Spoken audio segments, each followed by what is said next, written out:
mejorar sus condiciones de vida como personas sin hogar, personas con drogodependencias, en situación de prostitución o en riesgo de sufrir mutilación genital femenina. Para hacer estos proyectos y estos trabajos que realizamos, siempre contamos con estas personas en riesgo de exclusión y con ellas conjuntamente trazamos objetivos y proyectos que realizamos. Hablaros ahora del Premio Internacional Luis Baltueñas, que surgió como recuerdo y homenaje a 4 cooperantes de Médicos del Mundo que fueron asesinados cuando estaban realizando trabajos en Ruanda y en Bosnia.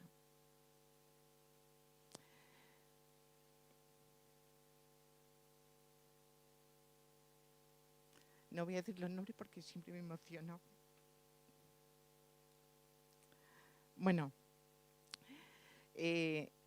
lo voy a decir. Manuel Madrazo, médico de 43 años. Flor Sirera, enfermera. Mercedes Navarro, pedagoga. Y Luis Baltueña, fotoperiodista.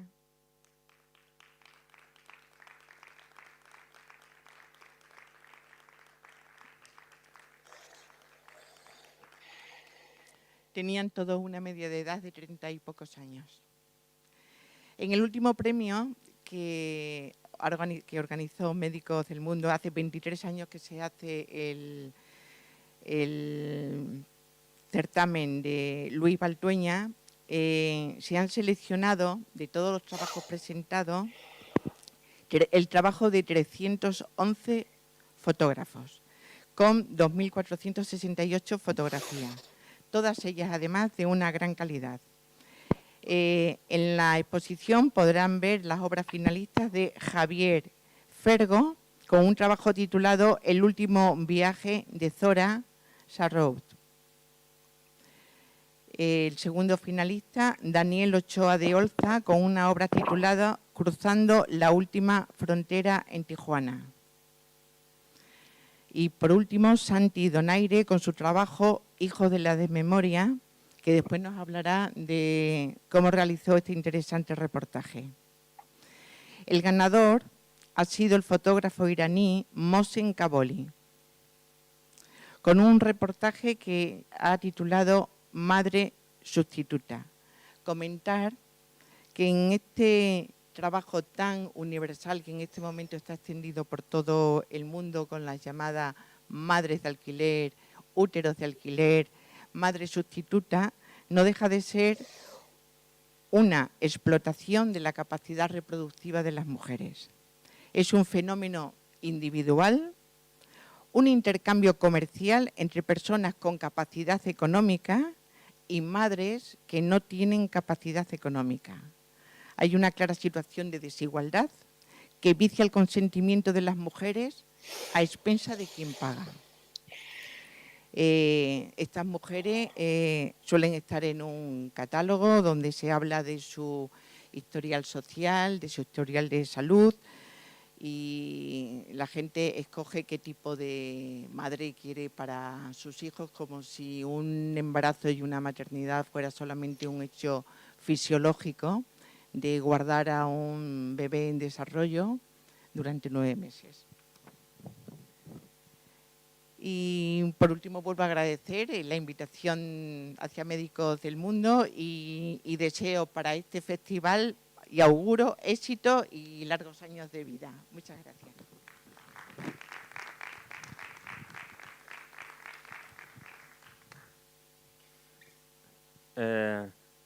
Santi, ¿nos oyes?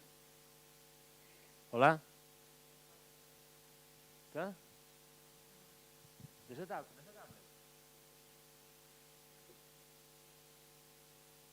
¿Qué? Ahora sí. Vale. No me aclaro. El mundo me tiene despistado, tío. Te presento. Santi, fotógrafo, vive en Ibiza desde hace relativamente poco. Nos conocimos en Turín, diría yo. Es un fotoperiodista que trabaja con la memoria. Nosotros es una de nuestras líneas de trabajo en el Fest y que esté aquí presentando su trabajo es, lo siento, pero eso es imposible. No, però el té tancat. No, no me va a oír. Tengo problemas técnicos. Hola. ¿Ahora? Tan malas de mí, corta el micro y luego ya. Bueno, fotoperiodista, fotógrafo documental, con un trabajo de memoria, un trabajo que es necesario que se vea, que se vea con reflexión. Y yo en esta apertura de Menorca del Fest no voy a alargarme más, porque quiero que veamos cómo trabaja Santi. Y es un trabajo que no ha terminado, que sigue en marcha y que no sabemos hasta dónde podrá llegar, no sé si consigues tus objetivos de activismo al final, ¿no? Porque los que nos dedicamos al documental, tú ahora has entrado también en la línea de audiovisual y que puedes aprender y crecer mucho más como documentalista. Yo creo que ahí está la clave, que explicar historias es el camino para un poco intentar mejorar como sociedad. Es el objetivo principal de este festival. Y te dejo la palabra y esperamos que nos veamos pronto aquí en Menorca, cara a cara, y Ojalá. poder charlar pronto. Encantado de verte, ni que sea por la pantalla. Hasta pronto. Igualmente, Cristian.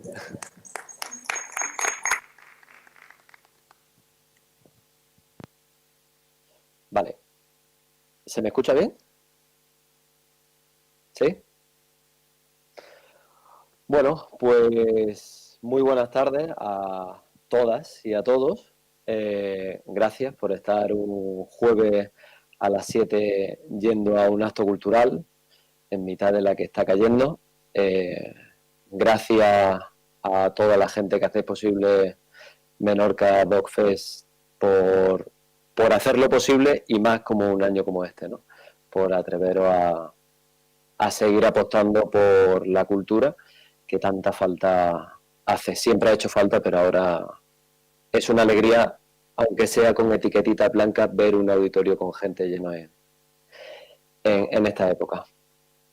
Así que nada, muchísimas gracias por venir, muchas gracias por la invitación. Para mí un placer, me hubiera encantado estar ahí en persona, pero bueno, las circunstancias son las que son y al menos pues lo sacamos, ¿no?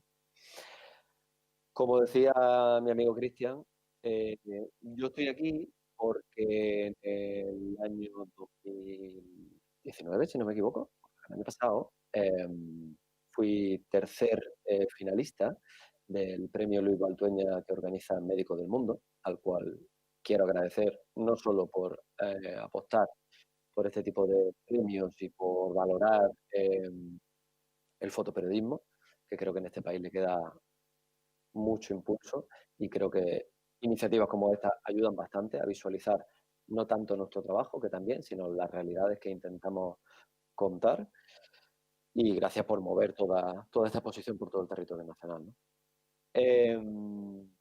Pues eso, yo llego aquí porque me cuelo y sigo considerando que me cuelo, no porque mi trabajo sea valga más o valga menos, sino porque en un certamen de derechos humanos me sorprende y una de las grandes cosas que valoro de este premio y de esta nominación, me sorprende meterme o colarme, por decirlo de alguna manera, en un certamen tan importante de derechos humanos con un tema que parece que importa poco, ¿no?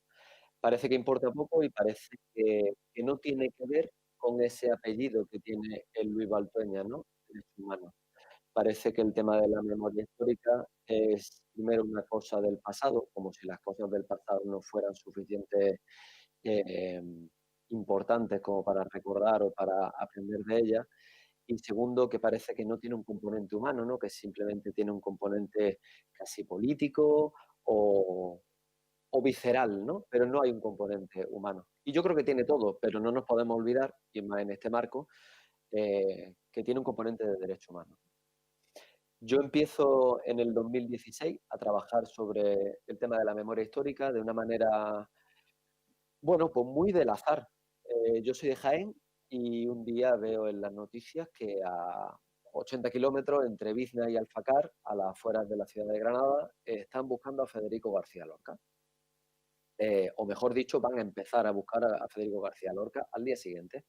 Era la tercera excavación que se hacía y nada, pues me pilló en un momento de la vida que por suerte, por desgracia, no tenía mucho más que hacer y me fui para allá. Me fui para allá y mi sorpresa, y a pesar de que he aprendido y he madurado muchísimo como persona y mi concepto y conocimiento con el tema de memoria histórica, sigue usando el paradigma de Federico García Lorca y sigue rebotando un poco en mi cabeza el cómo funcionó aquella excavación como metáfora, como modelo para entender qué significa la memoria histórica en este país y sobre todo qué no significa, ¿no?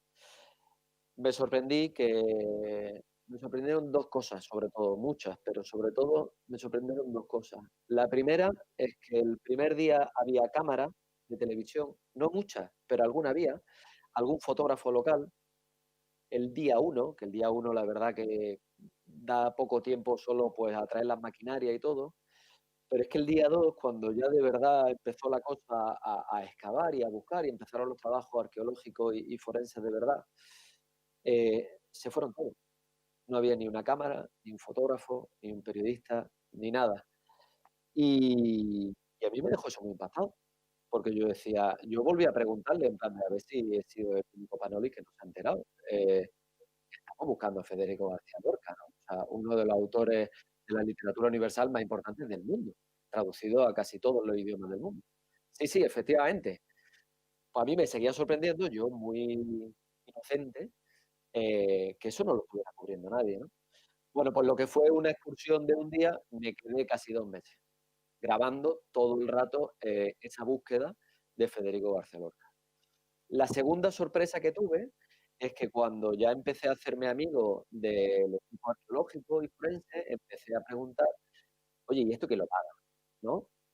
Iluso de mí, creyendo que esto pues, tenía el logo de alguna institución, ¿no? Junta de Andalucía, ministerio, algún ayuntamiento, diputación, qué sé yo, ¿no?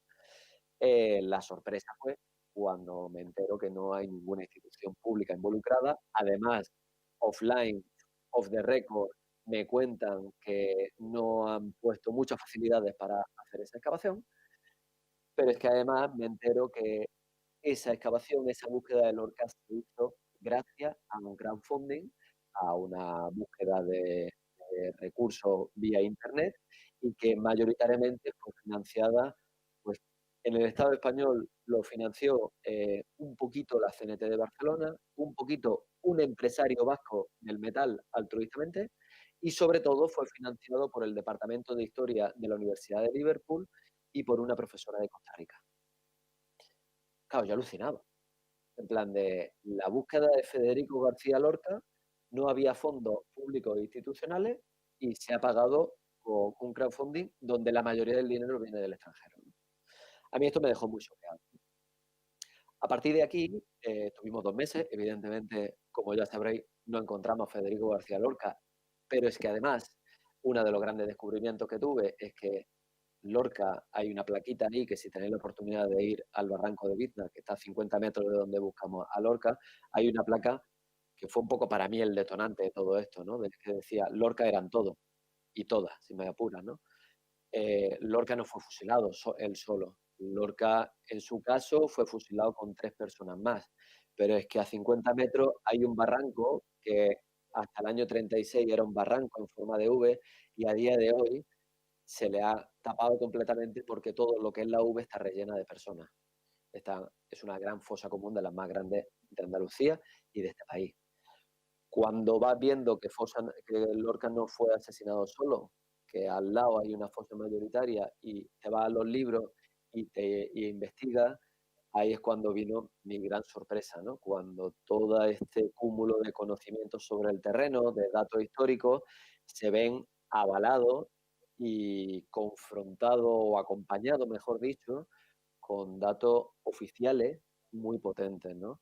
Datos oficiales, como de la Audiencia Nacional, que es la última y única investigación que se ha hecho oficial de desaparecidos de este país, donde se estima que al menos hay 114.000 personas desaparecidas en fosas comunes en este país. 114.000 personas.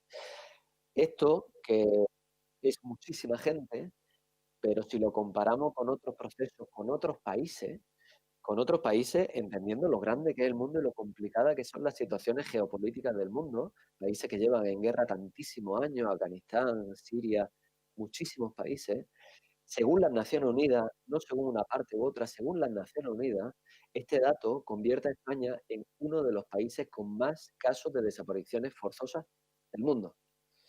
Y cada año, el relator especial de derechos humanos y de desapariciones forzadas de las Naciones Unidas exige desde hace 20, 30 años al Estado español que busque y que haga verdad, justicia y reparación. ¿Qué significa esto? Que es que hay no solo 114.000 personas, al menos, que siguen enterradas bajo tierra, sin nombre, asesinadas, sin ser juzgadas lo que pasó, su crimen, sino que lo más importante, creo yo, a día de hoy, por hacer avanzar el relato y por sentir este tema como algo contemporáneo nuestro y no algo que pasó y ya está, es que a día de hoy hay miles, decenas de miles de familias que están buscando a esas 114.000 personas. Y yo siempre digo lo mismo, y más en esta fecha de este fin de semana, de este puente. Si no se me cree, si no se creen a los datos, ir a los cementerios este fin de semana. Ir el domingo, ir el 1, donde yo ya el fin de semana estuve y por el miedo a que nos confinaran este fin de semana, cada uno en su comunidad autónoma, ya estaban así. Así de gente poniendo flores en fosas comunes, algunas con nombre, algunas sin nombre. Entonces, claro, cuando tu experiencia personal se va construyendo y te vas dando cuenta de yo como persona, yo tengo 32 años, para mí fue descubrir un gran secreto que nunca me habían contado. Que nunca me habían contado y que además intuía que se había escondido un poquito, ¿no? Bueno, un poquito, no completamente, ¿no? Toda esta sorpresa que me generaba mucha confusión, una nebulosa de decir hasta dónde alcanza esta problemática, ¿no? Hasta dónde alcanza primero la cuestión de los asesinatos, de las desapariciones forzosas, sino de las personas que lo buscan y sobre todo cómo afecta a día de hoy a la sociedad, cómo somos por cómo fuimos. Y luego ya nos preguntaremos cómo seremos por cómo somos, pero como mínimo ahora, cómo fuimos y cómo somos por cómo fuimos, por cómo nos lo hemos contado, por cómo nos lo han contado, por cómo hemos curado o no hemos curado, ¿no? Todo esto. Con todo esto voy a compartir pantalla, a ver si lo consigo. Toda la pantalla, sí, toda la pantalla. Wow. Vale, ¿me veis? Claro, yo ahora no os veo a vosotros. A ver, levantar el dedo, ¿veis mi pantalla?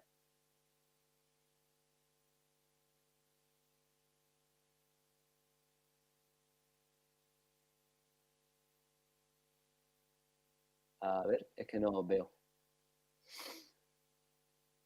No sé si si estáis viendo mi pantalla, sí o no.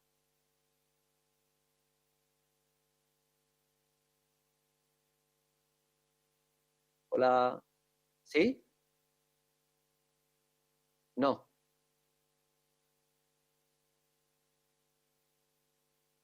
A ver. Te vemos a ti.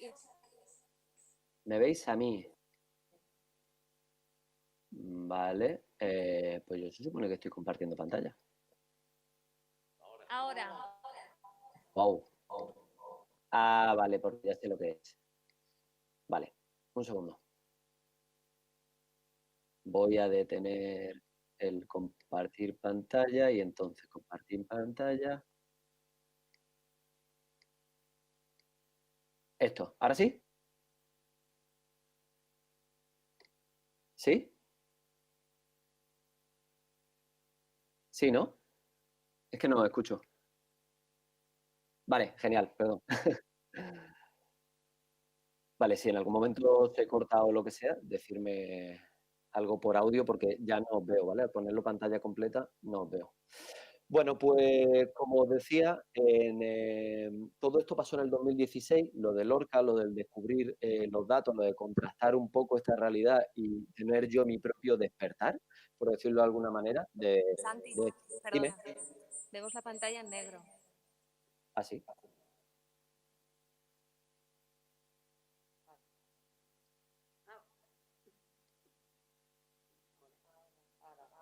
Ahora sí. Wow. ¿Y ahora cómo hago yo para cambiar la foto? Bueno, ¿Que no lo puedo ves? ir cambiando, ya está, no pasa nada.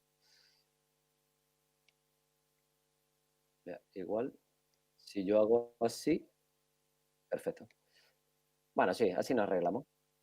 Vale, pues en el 2017, un año después de lo de Lorca, resulta que parte del equipo forense que trabajó en la búsqueda de Lorca me llaman y me dicen que por primera vez una institución, aquí sí, en vez de bloquear o hacer como que no iba con ellos, ponen dinero para la exhumación de un lugar que yo no había escuchado en mi vida, ¿no? Paterna, en Valencia.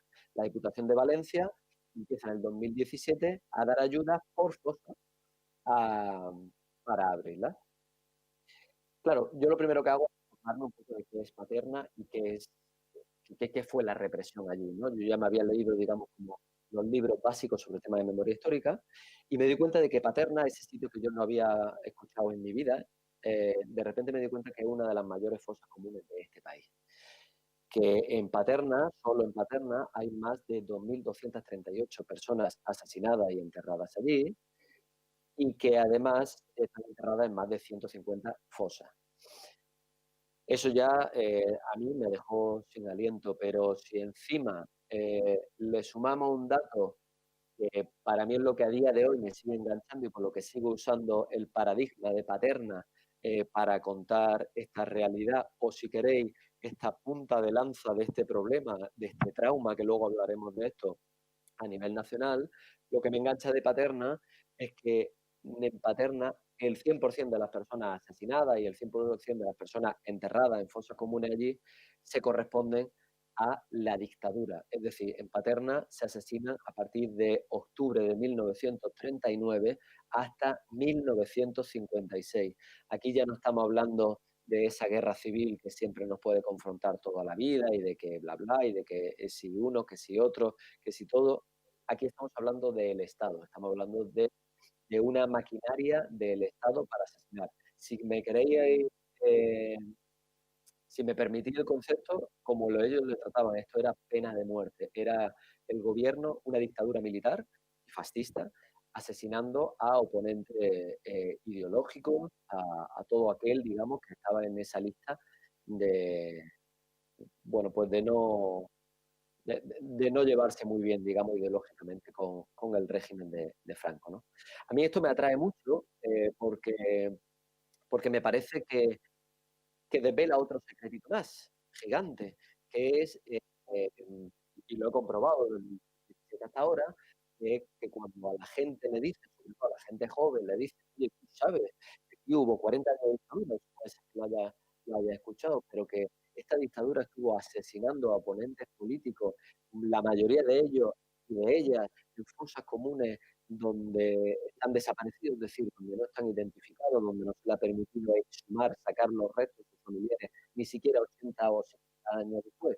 Eso sorprende muchísimo a la gente, ¿no? En el caso de Paterna, que es la foto que estoy viendo aquí, Paterna para mí, igual que Lorca, es un paradigma muy bueno de cómo funciona la memoria en este país. A simple vista, esta foto es un cementerio civil normal, como puede haber en cualquier pueblo de cualquier país o de cualquier lugar, ¿no? Enterramientos supuestamente normales, con los nichos a los laterales y ya está, ¿no? El problema de Paterna es que, como dicen los forenses, hay dos cementerios, el que se ve y el que no se ve, el que está por encima y el que está por debajo. Y ojo, el que está por encima, si nos fijamos, ya no está dejando ver algunas de cosas. Estos bultos, estas tumbas anónimas con un número, sin nombre, no son tumbas normales, no son de gente que no tenía familia y que fue enterrada más. Cada número, cada placa, cada montoncito de eso, no solo corresponde a una fosa y no a una persona, una fosa común, sino que en concreto en estas 5 que vemos aquí hay más de 350 personas enterradas debajo de cada cuadrante. Cuadrantes de 3 por 3 y algunos hasta 7 metros de profundidad, como hemos encontrado en todas las fosas que se han abierto en 2019 y en 2020, con cada una de ellas 150 personas, 7 metros de profundidad. Hacer una idea de lo que es 7 metros de profundidad, casi más de 2 plantas. En Paterna, desde el 2017, a ver, si voy cambiando así, vosotros vais viendo así, ¿no? Vale. En Paterna, desde el 2017 se ha abierto, bueno, yo creo que se habrán abierto como 12 o 13 fosas comunes, se habrán exhumado cerca de unos 600 cuerpos más o menos, y lo que hablaba antes, detrás de cada fosa, detrás de cada listado de personas asesinadas, pues hay esto. Hay una cantidad muy grande de personas mayores, de mujeres en su mayoría, de personas mayores de 90 años, hijas sobre todo, alguna hermana que todavía queda viva, que asesinaron a su padre cuando tenía 3, 4, 10, 12 años, que lo recuerdan perfectamente, que recuerdan perfectamente cómo entró la Guardia Civil, porque aquí ya no estamos hablando de esa guerra, de esos pistoleros falangistas, estamos hablando de la Guardia Civil entrando a las casas y llevándolo a un tribunal sin garantía y sin derecho a la defensa para ser asesinados, cómo iban a la cárcel modelo para visitarlos, cómo usaban a estas niñas que hoy están sentadas con 90 años en esta silla, la utilizaban para meterle los pañales porque las niñas eran las únicas que podían cruzar la verja de la reja de la celda, metían en los pañales o le metían comida para el preso o intercambiaban, qué sé yo, algún regalo, algún colgante, algo que había tallado en la prisión. Esa generación que vivió el hecho traumático, esa generación que lleva 80 años esperando, y no solo esperando, sino que es donde podemos empezar a ver, que creo que es bastante evidente, pero para analizarlo de una manera analítica, en la cuestión del derecho humano y sobre todo en la cuestión de la resolución de conflictos, hay un concepto muy importante, que es que las víctimas de los desaparecidos, para mí, son doble víctimas. Primero, porque son los que quedaron de aquel asesinato. Y segundo, además de cargar con la angustia de no saber dónde está su familiar, carga con el señalamiento social de su pueblo, de sus lugares, y eso en este país tuvo una implicación muy clara, sobre todo con las mujeres, que fueron las que según los datos fueron asesinadas mucho menos, pero los testimonios dicen que la represión de los 40 años después fueron las que tuvieron que estar en primera línea, las que a nivel interno y familiar tuvieron que pelear con ese trauma, con ese miedo, con ese dolor a nivel familiar, protegiendo a su familia, pero además fueron las que fueron violadas, las que fueron rapadas, las que fueron robadas, las que fueron humilladas y las que se les puso de su pueblo. Luego os contaré algunos casos puntuales, ¿no? Pero también me sorprende, y esta es una de las cosas que me enganchó de este tema, que como podéis ver en esta foto, hay gente de todas las edades. Hay gente desde los 14 años hasta los 94 años. Me sorprendió lo transversal que era esto. Me sorprendió emocionalmente lo que, lo que atravesaba las diferentes generaciones este tema. Me sorprendió ver a gente de 40, de 50, de 20 años emocionarse por una persona que no conoció, una persona que murió hace 60 años. Me sorprendió ver lo vivo que está todo esto. Me sorprendió también lo anónimo que está todo esto. Aquí no lo podéis ver, pero aquí hay una cosa común. Ahora creo que se ha puesto negro para vosotros, pero os lo leo. Pone Francisco Chávez Pérez, fusilado el 16 del 5 de 1941 por luchar por la libertad de su pueblo, enterrado en esta fosa junto con otras personas. Ya está bien, 77 años, no hay derecho. Firmado su nieta. Estos pequeños homenajes simbólicos y para mí tan, bueno, que hablan tanto, ¿no? Y que cuentan tanto de este intento casi desesperado y artesanal por recuperar la memoria, no solo en este caso de esta nieta de su abuelo, sino de todo un país, ¿no? El cementerio de Paterna se ha convertido en mi oficina, en mi escenario desde hace 3 años y medio. He acompañado los trabajos del equipo forense y arqueólogo de Arqueoantro, que es como se llama la asociación científica que lleva 3 años y medio buscando ahí gente. Y claro, hay 2 niveles en las fosas, ¿no? Es muy interesante analizar cómo funciona la exhumación de una fosa común. Primero, la fosa común siempre ha sido un espacio individual, es decir, como esta señora de aquí, como contaba con el Todos los Santos, ¿no? Es un sitio donde yo, con mi trauma infantil y familiar que se ha forjado y que se ha traspasado en familia durante tantos años, yo voy sola o solo a la fosa a poner flores. Lo interesante de la apertura de la fosa no solo es poder abrir, sacar la tierra y recuperar e identificar esos restos, sino que además alrededor de la fosa, a ras de suelo, se genera para mí un proceso muy interesante emocionalmente, que es la fosa como terapia, que ya de por sí merece la pena. Si el familiar de un desaparecido, uno de los traumas y las mochilas que tiene es que no se le permitió una despedida, un duelo, un luto, no se le permitió poner cara, que por cierto, una cosa bastante a la orden del día con esto del confinamiento y del COVID, hemos sentido en nuestros cuerpos cómo era que se morían familiares y no podíamos ir a despedirles al cementerio, pues al final a esta gente le pasó lo mismo, pero además con 40 años de dictadura, sin poder hablarlo y sin poder compartirlo. Pues la fosa yo creo que rompe esta dinámica individual y de repente sana ya de por sí, porque lo que tú creías que era un problema individual tuyo, una realidad tuya, de repente se hace colectiva. Te encuentras con los familiares de las personas que comparten la misma problemática que tú.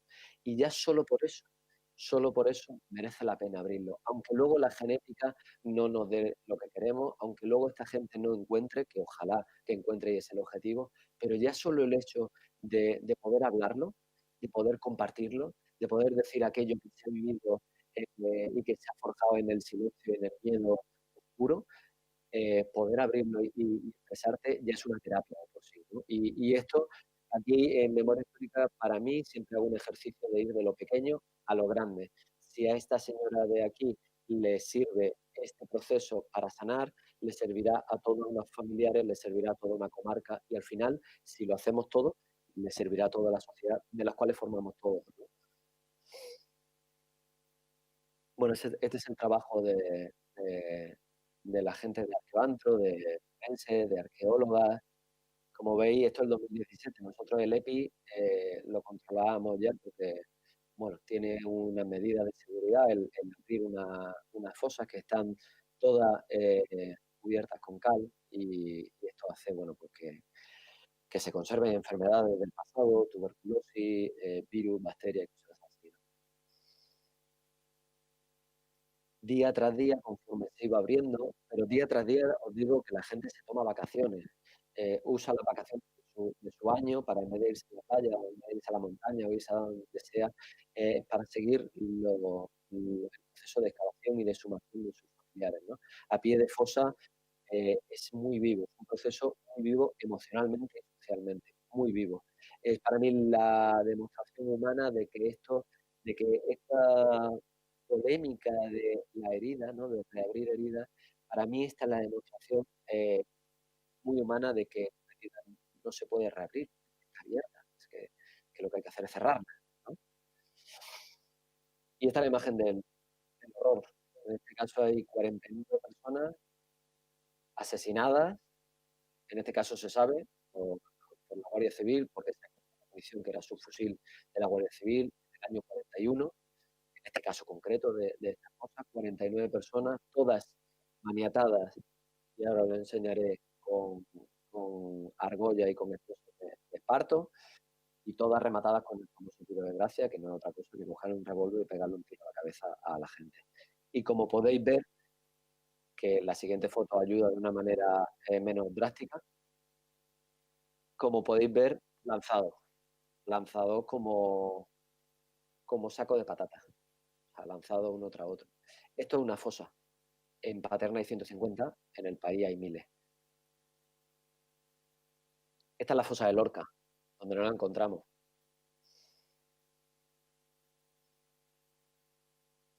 Esta Esta es Inma, que es la restauradora con la que trabajamos, con la que trabaja el equipo de Arquivantro y con la que yo he trabajado durante mucho tiempo y ahora entenderéis luego por qué, donde nos está enseñando un cráneo perfectamente conservado con un impacto de bala en el cerebro.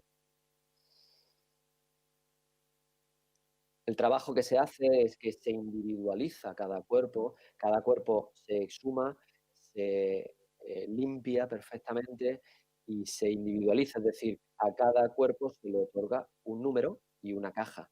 Para a partir de ahí se hacen dos estudios, uno el genético, el del ADN, es decir, se le toma con un bastoncito a los herederos o herederas una prueba de saliva para el tema del ADN y de aquí, de los restos de este cuerpo, o de un diente o del fémur, se coge el ADN y se coteja. Por otro lado, se hace el estudio antropológico, que es decir, reconstruir humanamente quién era esta persona, pues si era un hombre, si era una mujer, qué edad tenía, si tenía alguna enfermedad, si tenía alguna herida antes de la muerte. Esto nos ayuda también, pues a lo mejor si la genética no da lo que queremos, pues si viene una señora y dice, oye, mi padre era cojo y aparece una persona coja en la fosa, pues ayuda también, ¿no? Y luego los objetos también nos ayudarán a encontrarlo. Él es Pedro, que tiene 91 años, está buscando a su padre, se acuerda perfectamente cuando la Guardia Civil se llevó, muy pocos añitos, pero se acuerda perfectamente cuando la Guardia Civil se llevó de casa y le permitió despedirse de él. Y Pedro, con su hija, con su nieta y con su bisnieto, están buscando al padre de Pedro. Una generación.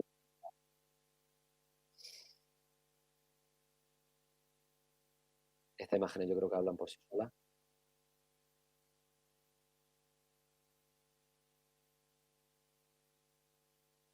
Este es Pedro también, pero no el mismo Pedro, un arqueólogo.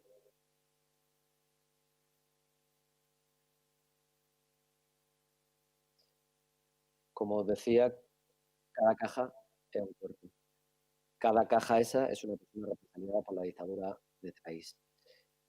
Hace poco subí en redes sociales una habitación de esto que es un museo en Paterna que nos han cedido para, para que se guarden todos los restos ahí hasta que van y vienen a la Complutense de Madrid para ser analizados y estudiados en el laboratorio. Fue una habitación donde había más de 200 cajas de estas, ¿no? Y lo subí en redes sociales y a la gente le impactó muchísimo, pero es que así cada caja es una persona represaliada por la dictadura. Y para mí, en el contexto en el que estamos del Premio Luis Malpeño, Médicos del Mundo y Derechos Humanos, esto hay que verlo como que cada caja es una persona que fue asesinada y que uno tras otro suman hasta 114.000 personas y que, bueno, pues que hay familiares que están pidiendo justicia, que están pidiendo que se conozca la verdad y que se repare todo lo que pasó.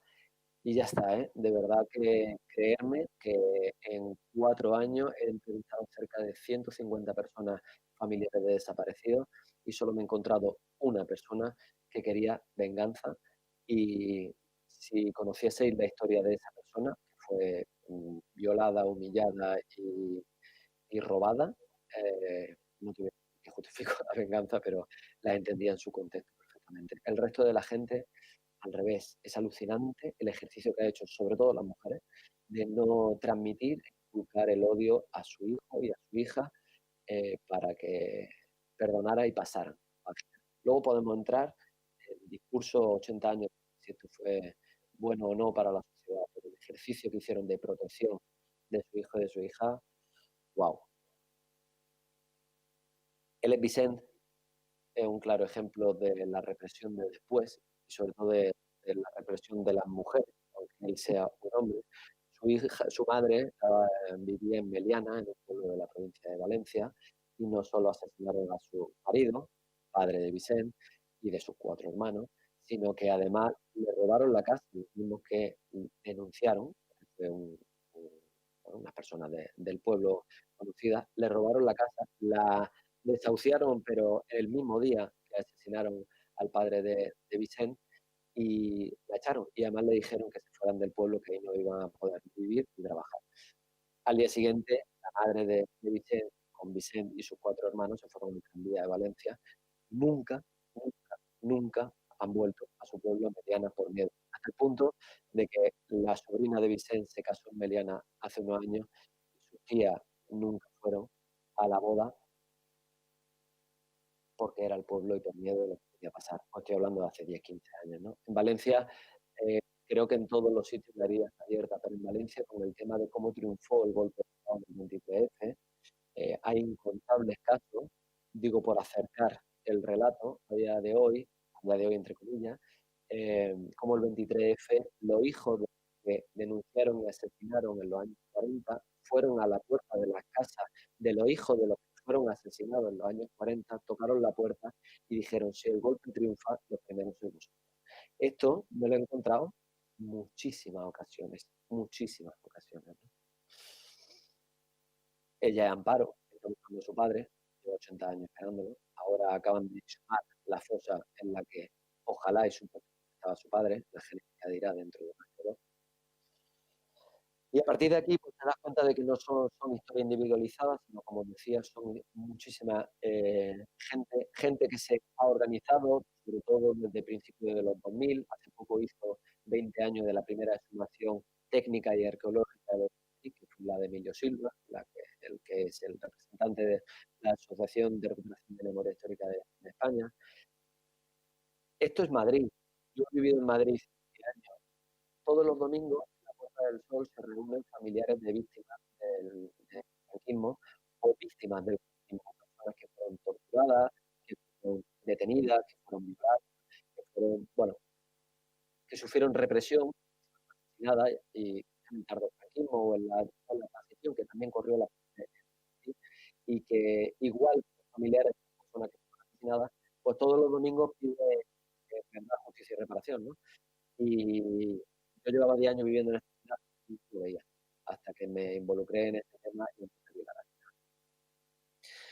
a este ya lo conocéis, ya por suerte no está aquí, en mi opinión. El Valle de los Caídos, en larga sombra de la cruz más grande del mundo. Esto lo he puesto, oye, a mí me habían dicho hasta las 8, como hemos empezado tarde, tenemos 10-15 minutos más, ¿no? De todas maneras, me vais avisando, ¿vale? Pero esto lo he puesto, esto es un documento oficial, ya que el Estado no suele decir nada sobre memoria histórica, la única voz que tenemos del Estado es, os preguntaréis, o al menos yo me lo preguntaba, siempre me lo he preguntado, ¿qué dice la justicia de todo esto? ¿Qué dice la justicia de este país? Bueno, pues os digo que cada vez que se abre una fosa común en cualquier lugar del Estado, y esto yo en incontables casos en Paterna, se llama a la Policía Nacional o directamente se va al juzgado de guardia y se hace una comparecencia y se dice, oye, acabo de encontrar, yo como forense, acabo de encontrar una fosa común con no sé cuántos restos humanos con evidentes signos de violencia, ¿vale? Al principio, por ejemplo, en el caso de Paterna, en el 2017, le pillaba un poco de nueva todo esto e incluso llegó a ir la jueza con la policía judicial a ver de qué estábamos hablando. Incluso llegó a amagar en la primera fosa en el 2017 con abrir el caso para investigarlo. Estuvo durante 2 semanas abierto y generó una expectativa a los familiares de lo que iba a ser algo histórico en este país, que por primera vez no asociaciones o empresas arqueológicas se iban a encargar de la exhumación, sino que como en lugar de un asesinato iba a ser la policía, la fiscalía y una jueza la que iba a enjuiciar este tema. Pero no fue así, ¿no? Aquí podéis ver, no sé si se lee, pero bueno, se decreta el sobreseimiento libre y el archivo de las presentes diligencias, básicamente dice por la ley de memoria histórica, la ley de amnistía de este país que no permite la investigación de ninguno de los crímenes cometidos antes del 75. Este es uno de los grandes reclamos que está pidiendo las Naciones Unidas, que es la derogación de esta ley de amnistía, que más allá del debate clásico de su valor político-social en el momento de ser aprobado, a día de hoy y desde hace muchos años, es claro y evidente que es el mayor obstáculo legal que encuentra la familia para judicializar esto, para judiciar estos crímenes. Entonces, como no se permite, pues entonces por eso aparecen esos casos que habéis conocido como el silencio de otro, el documental, que es la famosa querella argentina, es decir, intentar en tribunales de Argentina, del extranjero, lo que los tribunales de aquí no lo hacen. No tanto como asesinatos, sino como crímenes de lesa humanidad que no prescriben y que van más allá de la legalidad de un país. Y el final de todo esto, de esta punta del iceberg, es pues esta Laura y su tía.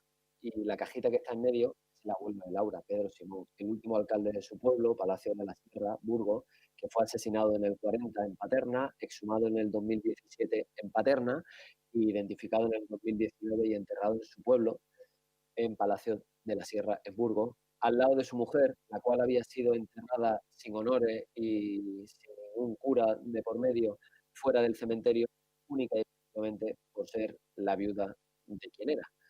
Y se le metió fuera. Y Laura ya aprovechó y no solo exhumó a su abuelo, sino también a su abuela. Su abuela, cuando nació, la llamaron Solidaridad. Cuando Franco gana la guerra, la bautizan, le cambian el nombre a Soledad. Para mí es la mejor definición de lo que pasó en este país, de la solidaridad a Soledad. Es bastante... Y bueno, este es el abuelo y la abuela de Laura, 80 años después, juntos, ¿no? Y este es el fin de todo, no más, curar y sanar y darle un entierro digno a toda esta gente. Si luego además, un momento, pues en el... A ver, ¿lo veis? Sí.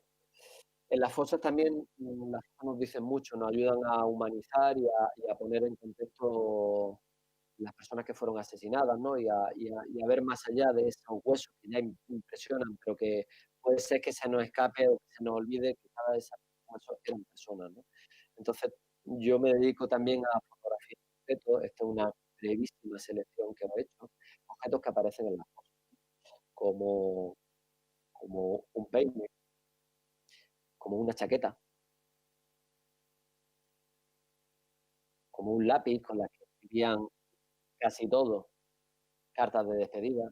Hay millones de cartas de despedida del día de antes y son muy interesantes para analizar cómo construyó el relato de esas cartas de despedida, cómo pedían que perdonaran a su asesino, que estudiaran, que trabajaran. Bueno, es interesante. Un cinturón,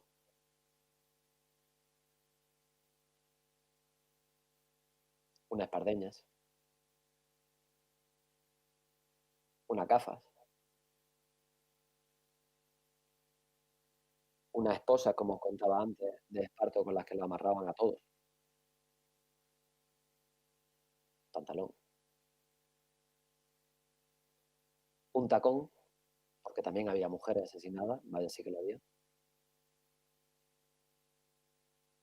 Una corbata. Una camisa.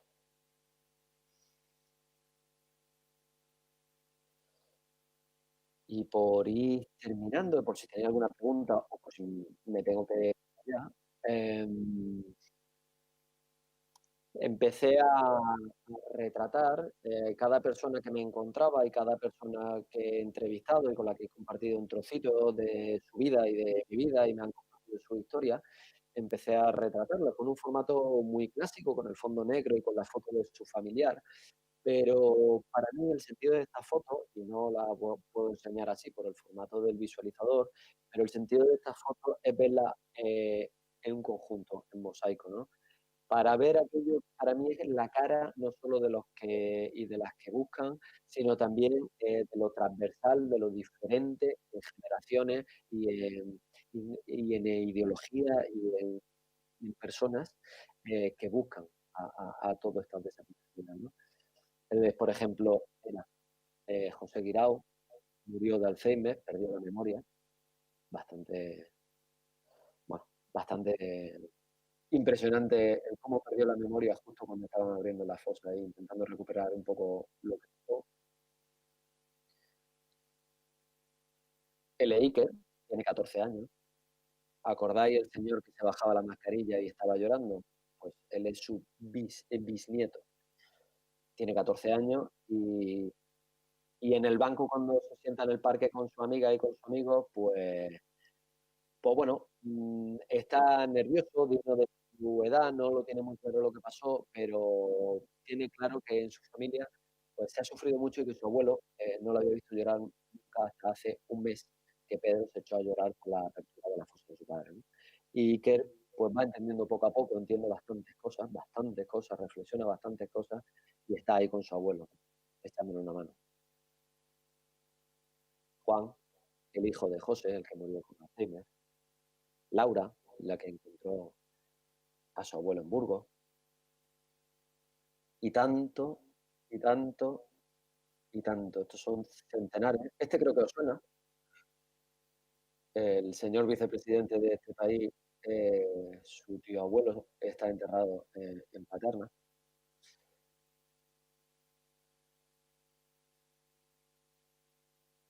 Una pluma, si no guardan fotos.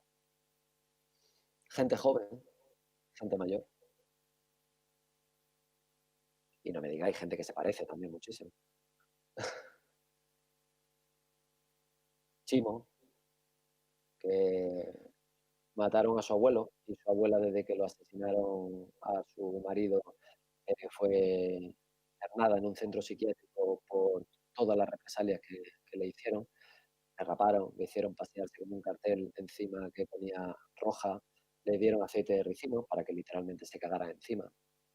Y era la abuela la loca, la que la gente decía que es que estaba loca. Rosa, que tiene 93 años y creo que es la definición clara de cómo una persona, una hija de la guerra, está traumatizada. Con Rosa no puede hablar de nada de su padre sin que al segundo no se eche a llorar. Rosa recuerda perfectamente todo de 12 años y recuerda cómo se habló con su padre, cómo se lo ayudaron y recuerda perfectamente todo. Su padre, esperemos, fue exhumado en julio de este año y está a la espera de genética.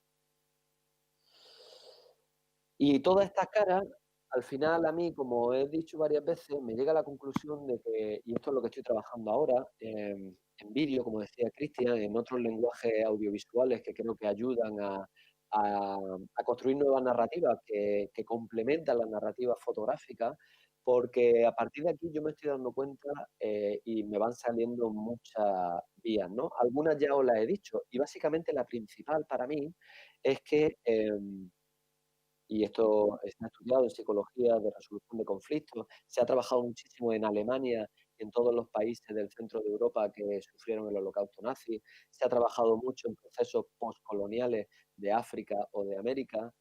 Se ha teorizado mucho en los Estados Unidos sobre esto, que es el tema de trauma heredado, la heredabilidad del trauma. Es decir, si no curas un trauma, si no curas un duelo, un luto, si no sanas esa herida individual y colectivamente, se va traspasando de generación en generación. Quizás no de la misma manera, quizás se transforma, quizás el miedo deja paso a la curiosidad o la curiosidad deja paso a la búsqueda, pero pasa mucho.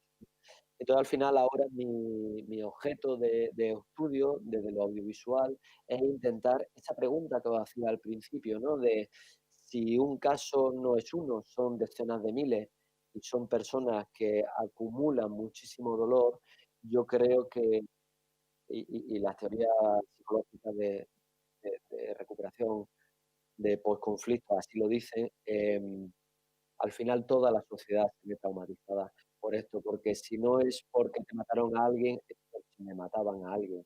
Si no es porque me mataban a alguien, es por el miedo a la represión. Y si no, por esa frase de tan cultura de dictadura que hay en este país, de no te metas en follones, tú no te señales, tú no te posiciones, ¿no? Todo esto hace que al final el haber vivido, y creo que hay que mirarlo de una manera quizás aséptica, más allá de pasiones ibéricas, y más desde la perspectiva de los derechos humanos, en este país se vivió, además de un conflicto bélico que dejó decenas de miles de víctimas, se vivió 40 años de dictadura militar, donde hubo al menos 114.000 personas desaparecidas, según los datos oficiales, y no se ha hecho lo necesario, ya no solo para recuperar y homenajear a aquellas personas asesinadas, sino como se ha hecho en Chile, por ejemplo, que hay un centro de las víctimas donde se hace asistencia terapéutica a las personas que quedaron, a las personas que sufrieron las represalias. Esto es una cuestión de derechos humanos. Esto es una cuestión de que las Naciones Unidas cada año tocan a nuestra puerta. Cada año tocan a nuestra puerta y nos comparan con países como Siria, como Irak, como Afganistán, como Guatemala, como Argentina, países que aunque los vemos muy lejanos, muchos de ellos han avanzado infinitamente mucho más en nosotros, en hacer un banco del ADN, un banco de la memoria, un gran memorial, un día de las víctimas, pero también llevarlo a los currículos escolares, enseñar esto en la clase, enseñar desde la perspectiva de los derechos humanos qué fue lo que pasó en este país y sobre todo cómo nos afecta a día de hoy, cómo somos como sociedad por no haber sanado esta gran y gigante herida que todavía sigue para mí suturando, y que esto que os he enseñado es un trabajo y una investigación de 4 años, pero que fotográficamente hablando es solo esa punta del iceberg de algo que va más allá. Y a partir de ahí es donde estoy empezando a construir ahora el documental, y espero sacarlo el año que viene, partir un poco de este caso, en el caso mío individualizándolo con Laura, la que encontró a su abuelo en Burgos, para contar un poco lo necesario que es sanar todo este tipo de heridas, no solo a nivel individual, no solo a nivel familiar, sino también a nivel colectivo, por derechos humanos, por justicia, por tener una democracia limpia y que nos podamos sentir orgullosos y orgullosos de nuestro pasado. Y bueno, pues porque no haya nadie más en una fosa, o nadie más que fue torturado o detenido o apaleado en una cárcel, en una prisión, y que no se haga justicia. Y yo con esto me callo porque ya he soltado mucha chapa. No sé si tenéis alguna pregunta, no sé si queréis decir algo. Muchísimas gracias.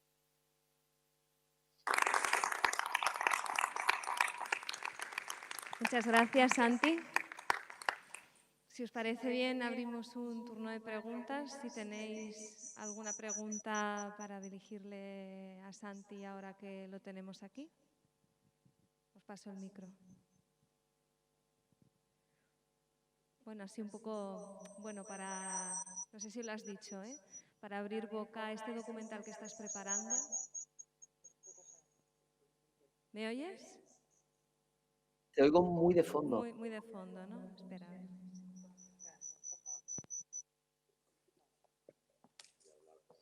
Hola, Santi. Hola. ¿Me oyes? Sí, perfecto. Bueno, decía que si nos puedes avanzar este documental que estás preparando, ¿cuándo tienes pensado terminarlo y presentarlo? ¿Cuándo lo podremos ver? Guau. Ya me gustaría saberlo a mí, la verdad. Pues mira, llevo 4 años, 3 años siguiendo la historia de Laura. Me queda hacer rodajes y buscar algo de financiación para no vivir del aire. Entonces, yo me he puesto de meta el 2021. Lo que pasa es que si algo no ha demostrado el 2020 es que los planes los dejamos para otro año porque han saltado todos, ¿no? Pero a mí me gustaría que, ojalá, para finales del 2021 podamos estar en este auditorio presentándolo, ¿eh? Bueno, pues si no hay más preguntas, nada más. Agradecerte, Santi, que hayas estado aquí hoy con nosotros. No sé si me oyes bien. Sí. Agradecer a Marian de Médicos del Mundo su presencia aquí también. Y bueno, que continúes con este trabajo creativo tan interesante para que algún día podamos decir que se ha restituido la memoria y la dignidad de las personas que fueron tratadas de esta manera tan inhumana, no solo durante el periodo bélico, como bien has dicho, sino durante los posteriores años de dictadura franquista que todavía no tenemos muy vivos en la memoria. Gracias, Santi. Pues muchísimas gracias a todas y a todos. Cuidaros mucho y que vaya súper bien el festival. Mucho ánimo.